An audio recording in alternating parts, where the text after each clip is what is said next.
Hi, and welcome to another edition of Winchester.org. I'm your host, Heather Poduska, and this is the show where we highlight all of the wonderful service organizations and nonprofit organizations in Winchester.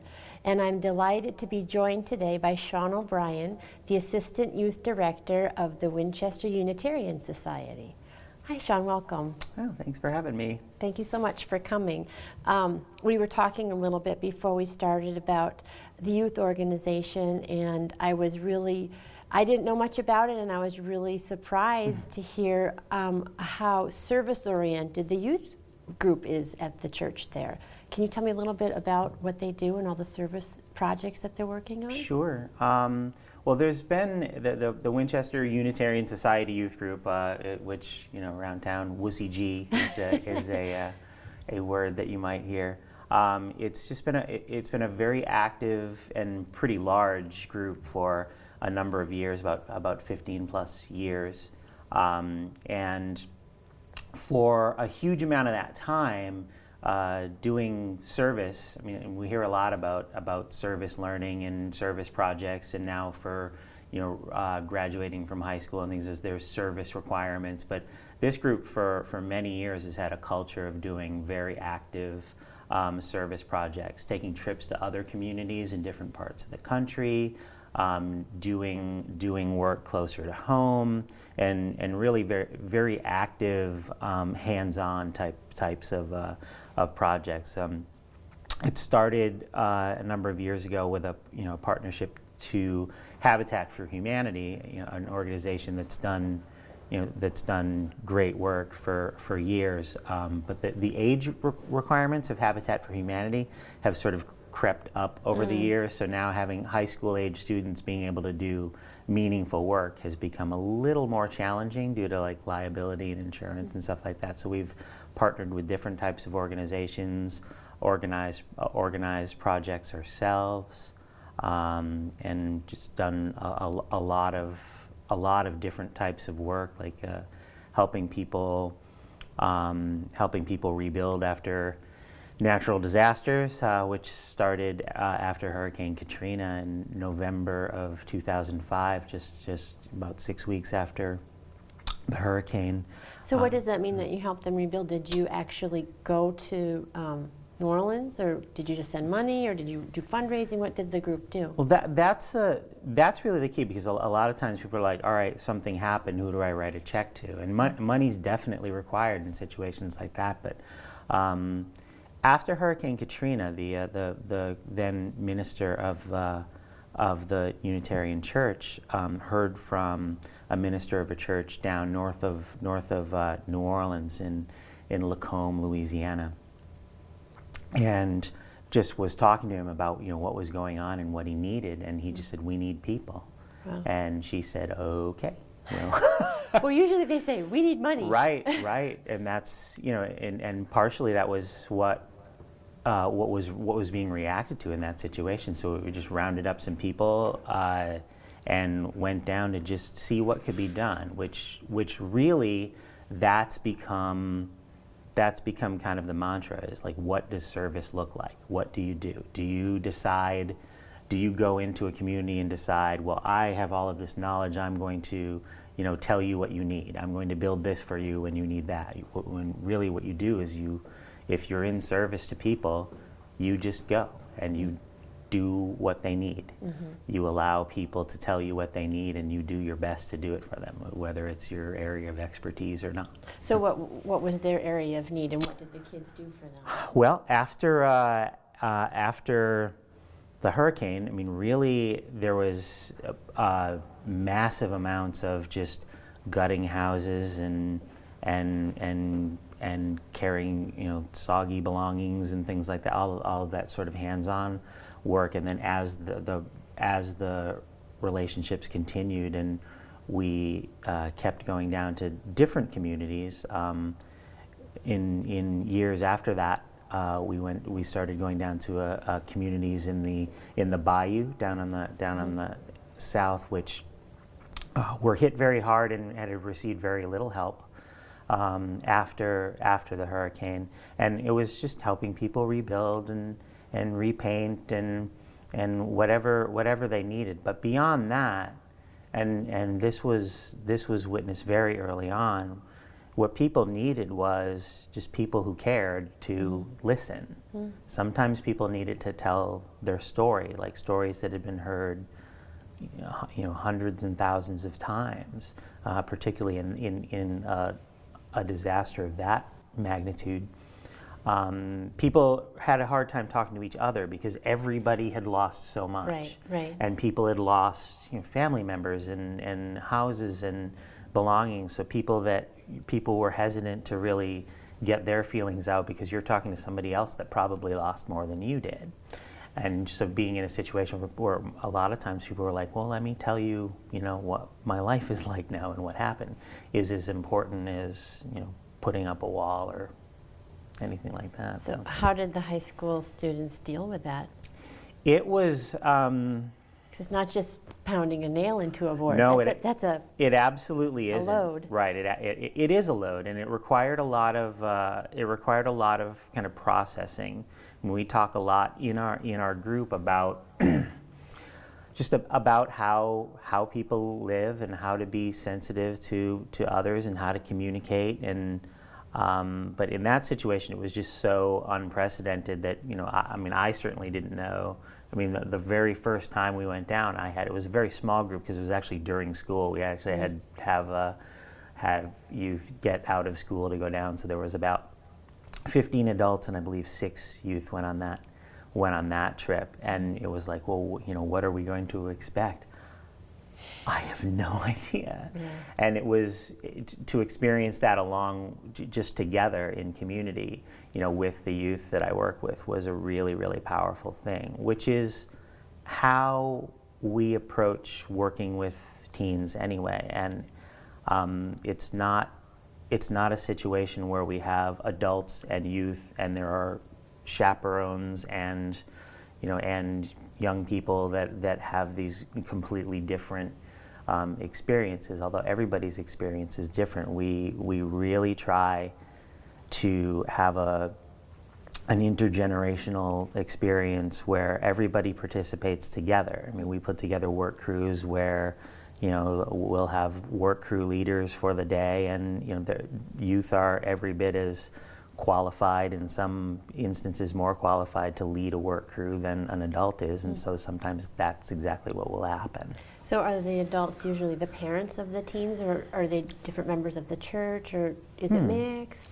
It's definitely mixed, and there's the very first time we had, when the idea of doing intergenerational service came up, where we had a parent of an active youth that was in the group at that time, that wanted to go together, it was like, oh, how do we handle this? There were people that are like, oh, I don't want my parent to go, or I secretly really want my parent to go, but I know that would be kind of lame if I really think that it's cool to have my mom along. But what's happened over the years is it's really become, we are all in this together, so that it's amazing that youth will see a different side of their parents on a lot of occasions. A lot of times we have participants who are like longtime supporters and members of the youth program. They've had youth go through in the past who are now on to other things, and the parents go along. Our recent trip that we took to Western North Carolina in the middle of Appalachia, which is an organization called the Hinton Rural Life Center that we've worked with for the last 3 years. We had adults go along who had youth that had gone through the group years ago that hadn't been involved or on a trip in some time, who went, and it's really an amazing experience. We have alumni of the group as well, young adults in their like early to mid 20s who had been in the group maybe 10 years ago and gone on other trips. That's been an amazing addition to the dynamic as well, to have adults who are closer to the youth in age, who went on this similar experience, who have just some really amazing perspectives to share as well. Yeah, and weren't you telling me about someone who had done the program, and then sort of as a result of the experience of serving through the program, they went on and developed their own program. Was Yeah. it in Ghana? Yeah, it's in Ghana. An alumni, his name's John Barber.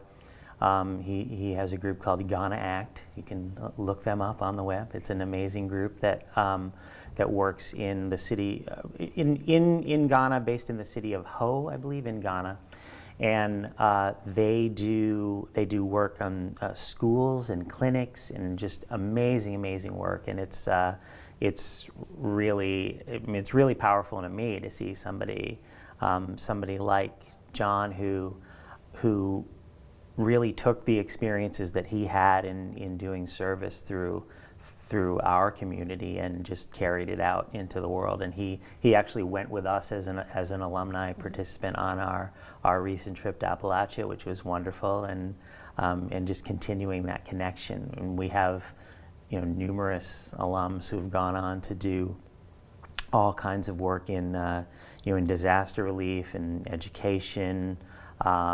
We have somebody who's doing a lot of work, like staying in New Orleans, doing work in schools in New Orleans, and has written books on the social aspects of natural disasters. Like, a lot of amazing things have come out of this. That's great. Yeah. So it's teens, it's high school. Yes. Not middle school. We have a separate program. We have a program for 8th graders that's called Faith in Action.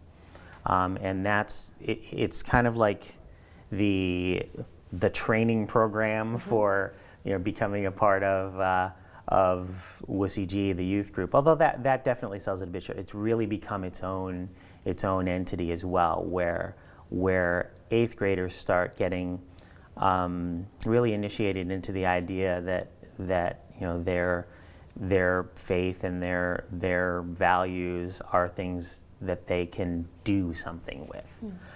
So that's the 8th grade program. And now that this program's been around for so long, it really, and we've done so much work to kind of instill this as like the culture, the way things are done, that a lot of times by the time kids are 13 and they're in 8th grade, they kind of know. They know what's coming next, and they're excited about it. And it used to be when freshmen joined WCG, the group, they would, freshmen would sit there for half the year and be afraid to say things. And especially since this Faith in Action program was initiated, one really interesting dynamic was we've had these freshman classes that have come in and been like, all right, now we're here, here's what we're going to do. And initially the upperclassmen were like, wait, we're the freshmen are like telling us what we're going to do and stuff. We're like, hey, well, it's fresh blood. That's good. Yeah, it's been amazing. Like every year, I mean, we just had our youth Sunday where seniors will give their senior statements, and those are always just heartrending and heartwarming. And you look at some of these youth and you're like, oh my God, how are we going to do this without you?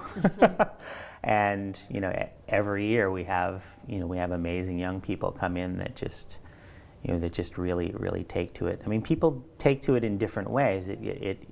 Some people, because of other commitments, can't be involved on a like weekly, involved in every activity, but their involvement is just as important to them.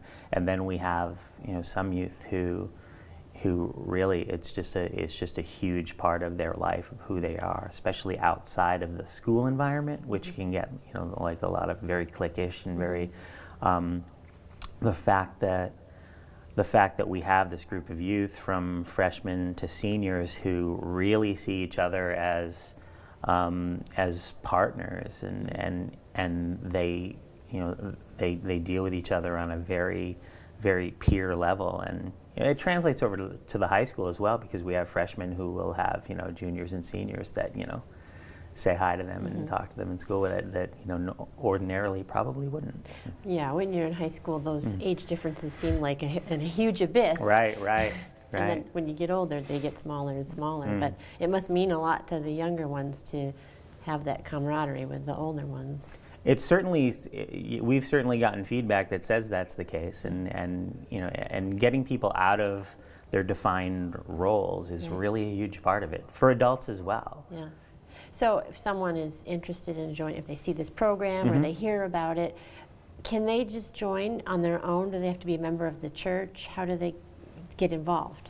Well, that's a really great question. What tends to happen, we actually have many families who have become members of the Unitarian Church who have gotten that way because they had a teenager that got involved in the youth group and got excited about the community and what was happening, and then the whole family decided to join the church. But it's not, you don't have to be a member of the church. You don't have to have any direct connection to it. We have youth who are the only people in their family that have any connection with our church at all.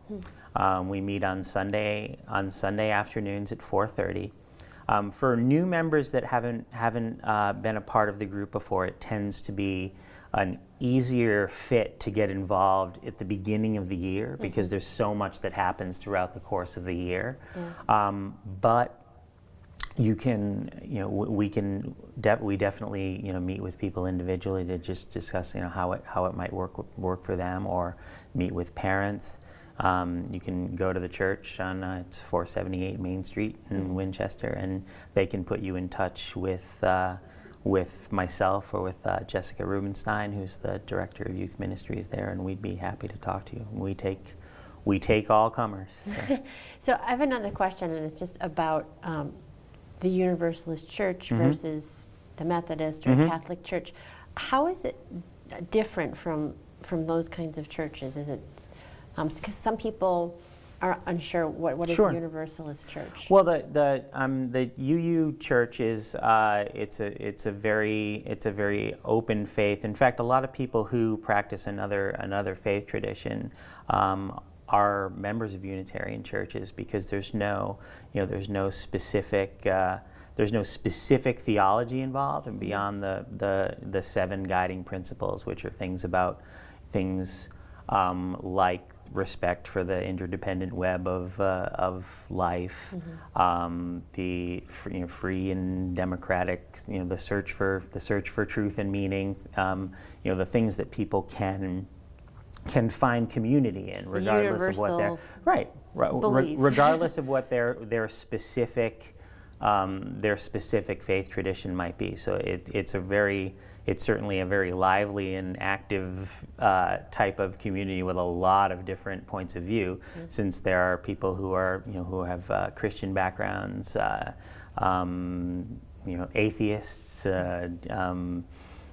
pagans, all kinds of faith traditions are welcome at the table to find common ground in the search for truth and meaning, which is really inspiring to me. I mean, I grew up Catholic with parents that went to Catholic school and didn't have a great experience there, so they always kept my sister and I. They kept us away from the parochial school experience because of that. But then for me as an adult, being involved in a faith community like this, it's just like, oh, when you take some of the what can become the more divisive parts of being a part of a religion away from it, you really, for me, I really see, I see why people are members of churches and faith communities together, and they just to band over the things they have in common, basically. Yeah, it sounds very inclusive. It's incredibly inclusive. I mean, it's called a welcoming congregation. We accept people of different gender identity, sexual orientation, pretty much any part of the journey you're on in life, you're welcome to experience it in this church, which for me is very heartwarming. In fact, we're working on a short film, a public service announcement type of film, which is called "Come as You Are," which the idea came to us through the UUA, the Unitarian Universalist Association, where they're trying to find ways of getting the word out to gay, lesbian, transgendered youth that they are welcome. So we are in the process of finishing a short film just about the fact that, you know, youth are welcome as well. And kind of not a response, but along with things like the Trevor Project. I was just going to ask you about that. It gets better. Is that what it's called? Yeah, yeah. I think it's something like that. Yeah, the videos are. It's the Trevor Project, but the videos are called the It Gets Better series of video. Yeah. Which, you know, I don't know anyone who isn't affected, you know, really deeply by the rash of, you know, teen suicides and things, particularly as how they relate to, you know, bullying and sexual orientation and things like that.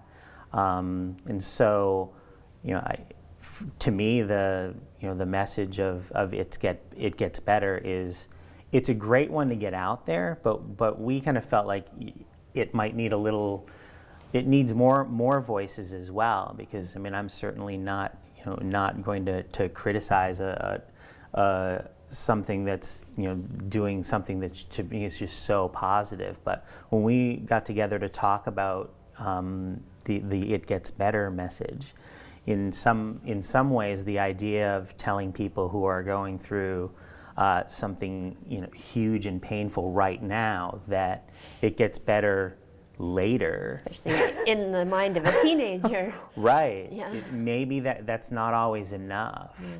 And so what we're trying to do, that is part of the message, that yes, it does get better later. You will look back on this and be amazed that you dealt with all of this and you finally found where you could be comfortable.